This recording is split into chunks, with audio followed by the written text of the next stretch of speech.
Hi అండి. అందరికీ శుభోదయం. శుభం జరగాలని కోరుకుంటున్నాను. ఈరోజు నేను తీసుకునే టాపిక్ క్యారెట్ తాలింపు. దానికి కావలసిన పదార్థాలు పోపు దినుసులు, జీలకర్ర, ఆవాలు, ఉల్లిపాయలు, కరివేపాకు, 2 పచ్చిమిర్చి.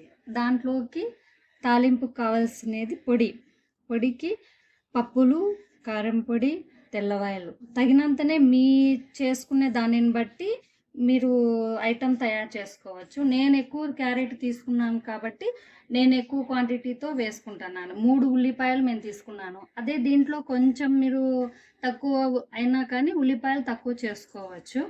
దానికి తగ్గట్టు 2 పచ్చిమిర్చి వేసుకున్నాను. దానికి తగ్గట్టు ఇవి తీసుకున్నాను. మీరు ఎక్కువ తీసుకోవాలనుకుంటే ఎక్కువ తీసుకోండి, తక్కువ తీసుకోవాలంటే తక్కువ తీసుకోండి. వీటిని మనం ఉడకబెడదాం. క్యారెట్ ఇలా తరిగి పెట్టుకున్నాను. వేడి నీళ్ళు ఫస్ట్ గోరువెచ్చగా హీట్ చేసుకుందాము. వాటిని దీంట్లోకి వేసుకుందామండి. వేసుకున్న తర్వాత కాసేపు వీటిని ఉడకబెట్టి ప్రిపేర్ చేసుకుందాము. ఉప్పు మాత్రం ఇప్పుడు వేయకూడదు. ఇప్పుడు వేయడం వల్ల కొంచెం అవి ఉడకడం లేట్ అవుతుంది. కొంచెం మెత్తగా అనేది ఉండవు, హాట్గా తయారవుతాయి. ఓకేనండి, ఇవి కాస్తంత ఉడికితే సరిపోతుంది. మళ్ళీ మెత్తగా మాత్రం ఉడికిచ్చేద్దండి, లైట్గా ఉడకాలి. అవి తినడానికి కూడా రుచిగా ఉంటాయి, కాస్త క్రిస్పీగా అనిపించినట్లు కూడా ఉంటాయి. మళ్ళా ఎక్కువ శాతం ఉడకబెట్టినారంటే ముద్దగా హల్వా మాది తయారవుతుంది. ఇప్పుడు దీంట్లో కాస్త ఉప్పు వేసుకుందాం. ఉప్పు ఎందుకు అంటే దాంట్లో ఉండే ఏదైనా కానీ బ్లాక్గా అట్లా అనేది పక్కకి వెళ్ళిపోతుంది. ఇవి కూడా ఉప్పును పట్టుకుంటాయి. ఆ పట్టుకోవడం వల్ల కూడా మనకు రుచి బాగా తెలుస్తుంది. ఉత్త క్యారెట్ అయినా తినేంత విధంగా కూడా ఉంటుంది. ఇప్పుడు ఉడికేసాయండి. మనం దీనిలను వడేసుకుందాము, క్లీన్ చేసుకుందాము.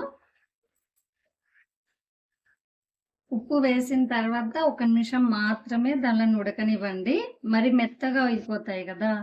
దీన్ని తీసుకొని ఇలా ఫిల్టర్ చేసేసేయండి.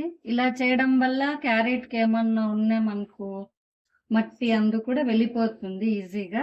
తీసుకోవడానికి కూడా చాలా బాగుంటుంది. ఆ బరువు ఎత్తకోకుండా ఇట్లా ఫిల్టర్ చేయడం వల్ల కూడా తేలికగా ఉంటుంది, నీట్గా కూడా వచ్చేస్తాయి.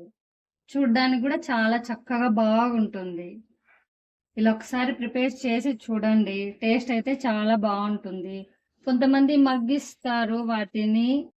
ఆ మగ్గడం వల్ల ఎక్కువ టైం అనేది కాదు, రుచి కూడా తేడా అనేది తెలుస్తుంది మనకు. ఇవి ఎలా ఉన్నాయో ఒకవేళ తెలియని వాళ్ళు కూడా మీరు ట్రై చేసి చూడండి ఉడకపెట్టి. మాకింత టైం సరిపోదు అది దాన్ని మాత్రం తినడానికే కదండి టేస్ట్గా మనము చేసుకోవాల్సిందేది.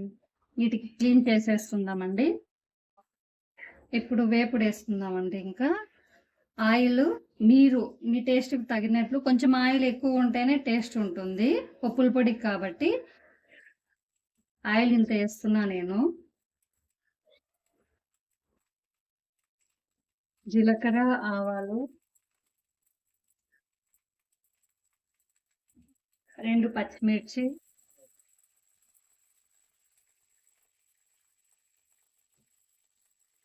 ఉల్లిపాయలు,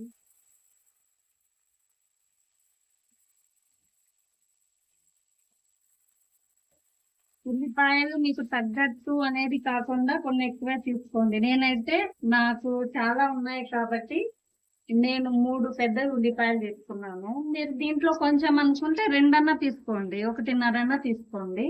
ఎక్కువ తీసుకున్నా ఏం ప్రాబ్లం లేదు, చాలా బాగుంటాయి ఉల్లిపాయలు. ఇలా ప్రిపేర్ చేసుకున్నాం కదా. దానికి పప్పుల పొడి అండి. ఇవి లైట్గా వేగాయండి. లైట్గా వేగిన తర్వాత కరివేపాకు వేసుకుందాము. కాస్త నేను ఇవి తెల్లవాయలు వేసాను టేస్ట్కు. వేగాయండి. దీంట్లోకి పసుపు వేసుకున్నాను కొంచెము. పసుపు ఎక్కువ ఏం అవసరం లేదులేండి. అయిపోయిందండి. వీటిలోకి ఇవి వేసుకున్నామండి. ఇవి ఎక్కువ మరి మెత్తగా మాత్రం మగ్గియద్దండి.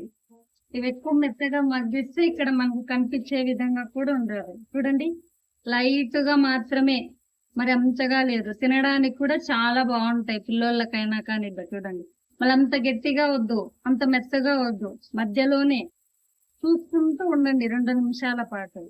తర్వాత ఉప్పు ఆల్రెడీ మనం ఉడికేటప్పుడే వేసాం కాబట్టి ఇప్పుడు చూసుకొని మీ ఐటమ్ ఏమేమి చేసుకుంటారో, చపాతీకా లేదంటే రైస్ లోకా, దానిని బట్టి ఉప్పు వేసుకోండి. ఉప్పు చూసుకొని వేసుకోండి. ఎక్కువ మగ్గాల్సిన అవసరం లేదు, కొంచెం మగ్గనియండి. మగ్గితేనే ఆయిల్ అనేది అవి పీల్చేసుకుంటాయి. మరి తొందరపాటుగా ఎట్లంటే అట్లా చేసుకోకుండా చూసి చేసుకోండి. నోటికి అద్భుతంగా చాలా బాగుంటుంది. ఇవి మగ్గాయండి. వీటిలోకి ఇంతకు ముందు చెప్పాను కదా, పప్పులు, తెల్లవాయలు, కారం పొడి. కారం పొడి ఎక్కువ వేసుకున్నా ఏం ప్రాబ్లం లేదండి. రుచికి తగ్గట్టు కారం ఉండాలనుకునే వేసుకోవచ్చు. దానిలను పొడి ఇలా చేసుకొని పెట్టుకున్నాను. చూడండి క్లియర్ గా పప్పులు, తెల్లవాయలు, కారం పొడి మాత్రమే వేసుకున్నాను, మరి ఏం లేదు. తగినంత కొంచెం ఉప్పు, ఎక్కువ వద్దు మరి, దానికి పొడికి మాత్రమే. దీన్ని వేసుకొని ఇప్పుడు మనం సిమ్ లోనే పెట్టుకోండి స్టవ్ ని. మన టేస్ట్ తగ్గట్టు కలిపేసుకుందాము.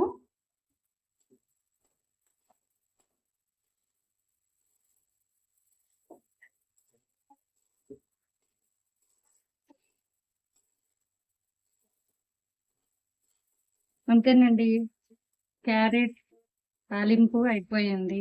గుమ్మగుమ్మలాడుతూ రుచిగా సువాసనగా చాలా బాగుంది. ఒకసారి ఇంట్లో ట్రై చేయండి. ప్లీజ్ సబ్స్క్రైబ్ చేసుకోండి, ఆదరించండి. క్యారెట్ తాలింపు రెడీ. చేసుకోండి లేకపోతే గుడ్డు